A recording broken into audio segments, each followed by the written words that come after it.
Welcome to week 3. We're going to be discussing stimulants this week. So stimulants are any drug that increases the activity of the central nervous system and the autonomic nervous system. So it results in both euphoria and mood enhancement, and then excitement and agitation. So at higher doses, extremely high doses, it could be irritability all the way to convulsions and death.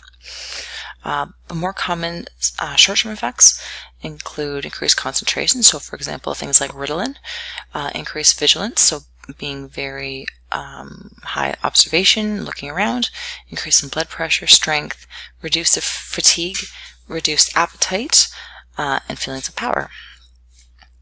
So the first one we're going to look at specifically is cocaine. So it blocks the reuptake of dopamine, resulting in a pronounced euphoria. So what that means is when dopamine is blocked, and from blocking the reuptake, meaning the dopamine is concentrated in the synapse, meaning there's a higher concentration available to the brain, and increasing levels of dopamine and euphoria. But then once the dopamine levels fall, there's a significant crash. You might have heard it called the cocaine crash. It also refers to interferes with the reuptake of norepinephrine and serotonin as well. So cocaine concentrates on the reward pathways in the brain, and this, again, is the reason why it's such a high abuse potential. So historically, cocaine's been used medicinally. So for example, it's been used for toothache, stomach upsets, headache, fatigue. So there's many ways that cocaine can be ingested. So by smoking it, sniffing it, injecting it, or rubbing along the gums, and it's absorbed into the gums. Cocaine and crack are essentially the same substance, but only in a different form. So crack can be smoked as well, and it's more quickly absorbed, and a major cause of crack cocaine abuse. So if you see at the bottom there's a link to some CAMH information regarding cocaine. So I'd like you to pause right now and take some time to look that over. So some short-term effects of cocaine. So this would be shortly after taking the substance. So enhanced mood, self-confidence, self-esteem, but there's also an increase in anxiety. So it can be very distressing as well. So increase in body temperature, heart rate, blood pressure, and risk of stroke. So it can be very dangerous as well. In high doses, there can be cardiac. So your heart can have arrhythmias, so strange heart rate, hypothermia, meaning you're too hot, seizures, respiratory depression, and of course death if you breathe in after you vomited. So you're breathing in the vomit, and you can die from choking. The larger the dose, stronger, more frequent highs, and exhibit bizarre, erratic, and violent behavior, and it can look like paranoid psychosis. These symptoms stop when the administration stopped, but periods of severe depression may continue, so after the cocaine crash. So some long-term use. So somebody who's been using it for a long period of time, if you've been snorting it, there can actually be damage to the nasal passages, so between your nose. When it's smoked, it can damage the lungs and pleasure-perceiving portions of the brain, so it actually can damage the reward pathways. Memory loss, renal failure, so your kidneys can shut down. Overdose by cocaine alone or in combination with other substances. So this would mostly impact the respiratory control centers in the brain, especially if you're combining it with a depressant like alcohol or barbiturates. There can also be anorexia, meaning just inability to eat or not wanting to eat, weight loss, gastrointestinal disturbances, so meaning stomach issues, and impotence. Increased risk of aneurysm, so blood clots, stroke, seizure, hemorrhaging, and cardiovascular problems. So cocaine over a single binge, it can become less sensitive to mood-enhancing effects. So with one time frame of using it, it can become less sensitive to it. Increase the dose, and then somebody might increase the dose to compensate for the lack of feeling, which again can lead to more chance of overdose. So it has powerful reinforcing effects. So the euphoriant and treatment of post-drug craving. So wanting to feel the euphoria again, but also needing to take more of the drug because you have a craving for it once it's gone. So withdrawal symptoms look like fatigue, severe depression, lethargy, and a crash. But also the physical would be abdominal and muscle cramps, dehydration, apathy. So we need to look at there's significant risk during pregnancy. So if somebody were to take cocaine while pregnant, could be looking at bleeding, preterm birth, fetal and maternal death. So if the mother's bleeding while on cocaine, the baby and the mom could also die. Babies can suffer withdrawal symptoms, so when it's born, they have slower growth, smaller heads, and suffer brain injury, and they can be quite irritable and fussy. So this is quite an addictive substance, so much so that in laboratory animals that have been given cocaine, they actually would choose cocaine over food and water. What I'd like you to do now is pause this, and there's about a 20-minute video I'd like you to look at. So what you need to do is go to the Fleming Library site, go to the streaming video through Films on Demand, and search for a video called Cocaine and Crack. It's produced by the Cambridge Educational. So you can take about the 20 minutes to take a look at that video. Next, we're going to look at amphetamines. So this is a group of drugs that are similar to the effects of adrenaline. Adrenaline is a hormone in the body that's already naturally producing, but amphetamine mimics that. So it's chemically related to norepinephrine and dopamine as well. It's used to raise energy, reduce appetite and need for sleep, so while providing feelings of clear-headedness and power. So it lasts about 48 hours, but it can last up to half a day. Previous use of amphetamines, so in the past it's been used to treat overeating. So if somebody was eating too much, they would take an amphetamine and they would have a reduced need for food. Has also been used to treat depression, narcolepsy, so falling asleep involuntarily, Parkinson's disease, and hyperactivity in children, which it kind of still is because Ritalin is prescribed to children. And Ritalin is a stimulant, which we will get into later. So amphetamines have a similar effect as cocaine, so relief from fatigue, increased ability to concentrate, improve physical performance, and euphoria. But again, once the amphetamine's out of the system, there's a depression and a fatigue.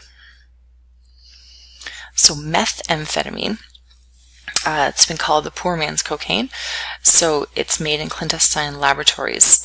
So it's made by people that make their own labs and create a methamphetamine from substances you can buy in the open market. At this point, I'd like you to pause again. There's another video I'd like you to watch. It's called, through Films on Demand, it's through the science of methamphetamine and informed recovery. It's about a half-an-hour video, so it's a little bit longer, but it will give you a good understanding of methamphetamine. There's also memory loss, aggressive behavior, violence, paranoid, and psychotic behavior after using methamphetamine. This is typically because the methamphetamine causes a lack of sleep and a lack of REM sleep specifically. So anybody who doesn't get REM sleep, especially after a few days, they can be presenting with psychotic behaviors. But because the methamphetamine is causing them to stay awake or causing them not to sleep very well, this can happen. So some long-term use can cause cardiovascular and neurological damage, so damage to your heart and your brain.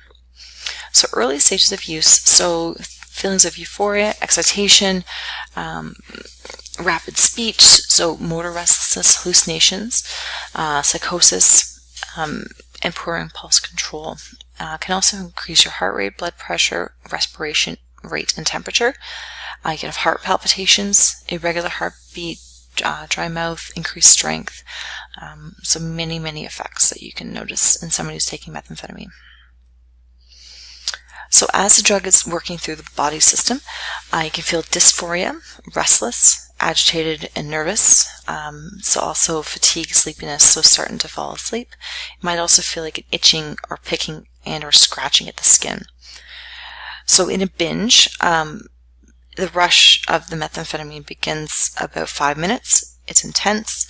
There's a lot of high energy and obsessive compulsive activity, and dilated pupils.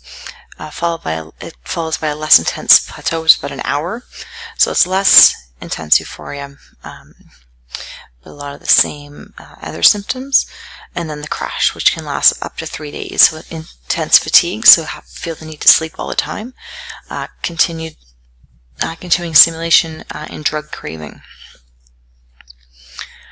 Withdrawal, so anhedonia, meaning just you cannot feel any pleasure. So you go from intense euphoria while taking the drug and then feel pretty much the inability to feel any pleasure.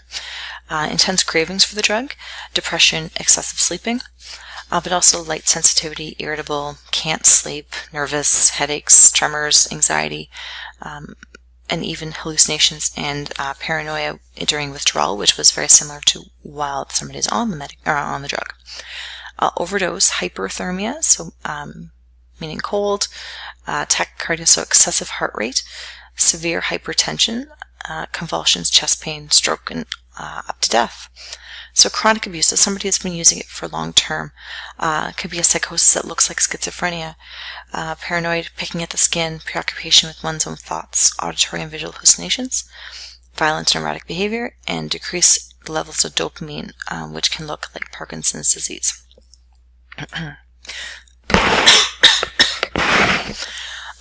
So crystal meth is a synthesized form of methamphetamine. So it can be smoked, creating a fast, intense stimulant. So it's similar to crack cocaine again, so it's a synthesized form, but it lasts longer, so about up to 12 hours. So this became popular because of the intensified sex drive it produces, but this effect only lasts 6 months after regular use, and then after that, that effect goes away. This drug releases 12 times as much dopamine as a normal pleasurable activities, so that's why it can be quite addictive. Short-term effects, so disturbed sleep, hyperactivity, decreased hunger, inability, irritability, confusion, anxiety, and paranoia.